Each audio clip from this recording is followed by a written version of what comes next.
Macmillan Audio presents A Traitor in Whitehall, written by Julia Kelly. Read for you by Marisa, Calin.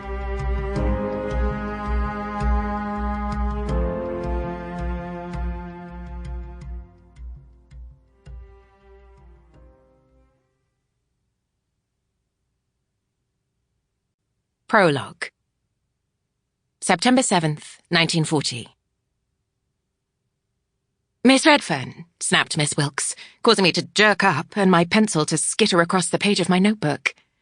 "Yes, Miss Wilkes," I said, slowly reaching for an old dispatch to pull over my shorthand practice in hopes that she wouldn't notice. I needn't have bothered. My supervisor looked distractedly at a clipboard she held in her ringless hands. "You're due for your first sun lamp treatment." "Sun lamp treatment," I repeated. "All of us are required to go. It helps keep us healthy, what with the amount of time we're underground," Miss Wilkes explained. "I'm certain that one of the other girls must have mentioned this while training you." I fought the urge to protest that in the few days I'd been employed in the typing pool at Prime Minister Churchill's secret underground bunker, there had been so much information to take in that I hardly knew which way was up any longer.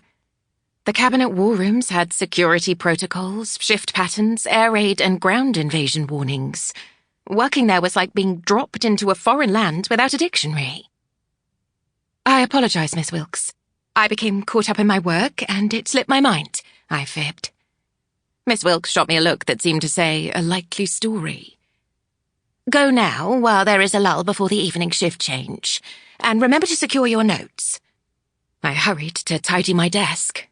My notes and the old dispatch went into the locked container with a slit at the top that would be taken to the incinerators later, so that all potentially sensitive materials could be burned. I had no handbag with me. There really is no need for one when your bed and your desk are separated only by a veritable rabbit's warren of tunnels.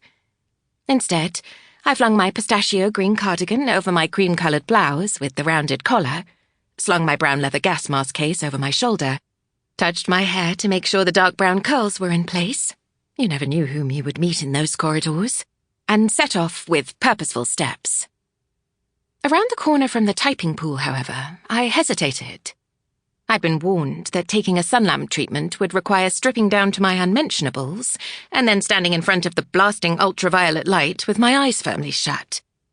During busy times, this could mean waiting in queues that stretched down the corridor, and I was not going to stand around without a book. I changed course and headed to the dock.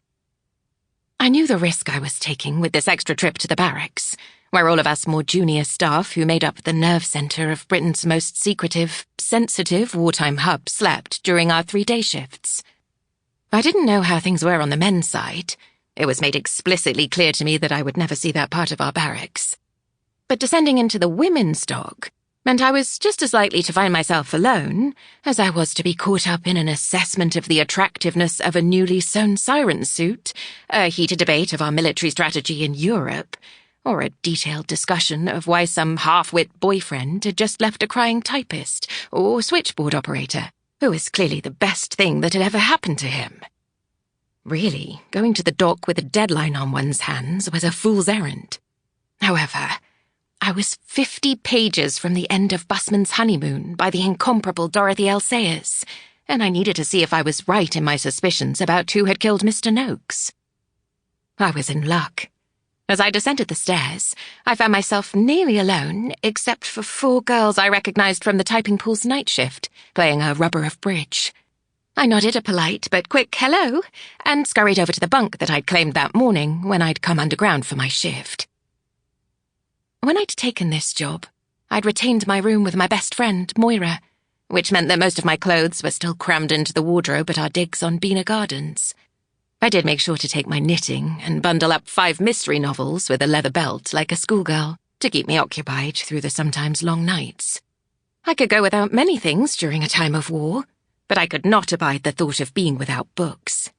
With Busman's Honeymoon in my hand, I retreated from the dock, happy as always to leave the damp, slightly mouldy air and the lingering funk of the chemical toilets behind. I'd been told that I would become accustomed to the stench over time, but I very much doubted that. The corridors were unusually quiet that afternoon. Sample complete. Ready to continue?